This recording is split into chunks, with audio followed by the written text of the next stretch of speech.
À partir de jeudi, les touristes et les Parisiens pourront à nouveau admirer la vue de la capitale française depuis la Tour Eiffel, mais seulement s'ils prennent les escaliers.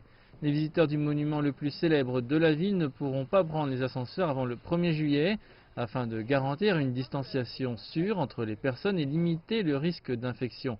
Le sommet du monument emblématique restera également fermé pour le moment. Le monument en acier sortira de sa plus longue fermeture depuis la Seconde Guerre mondiale à temps pour la saison estivale, mais avec un nombre limité de visiteurs dans un premier temps. Et les masques seront nécessaires pour les personnes de plus de 11 ans. Plus à l'est, au musée du Louvre, les membres du personnel se préparent à la réouverture prévue pour le 6 juillet. Pour ceux qui peuvent effectuer un voyage à Paris, ce sera une occasion en or pour une rare visite sans foule des galeries géantes du Louvre et des vastes escaliers en marbre.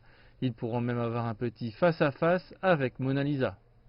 Travaille, comme je le disais, sur la réservation obligatoire. Elle est fortement conseillée en ligne, puisque c'est la seule manière de garantir que vous puissiez visiter. Donc les gens doivent prendre un billet en ligne. Ils ont la possibilité de le faire sur place, mais uniquement si des créneaux restent disponibles. Donc ça nous permet aussi, nous, d'accepter le nombre de personnes qu'on souhaite. Près des 3/4 des 9,6 millions de visiteurs du Louvre l'an dernier venaient de l'étranger. Beaucoup d'entre eux venaient des pays qui ont été depuis coupés de l'Union européenne à cause du Covid-19. La France est l'un des pays les plus visités au monde et son industrie touristique a été durement touchée par le confinement.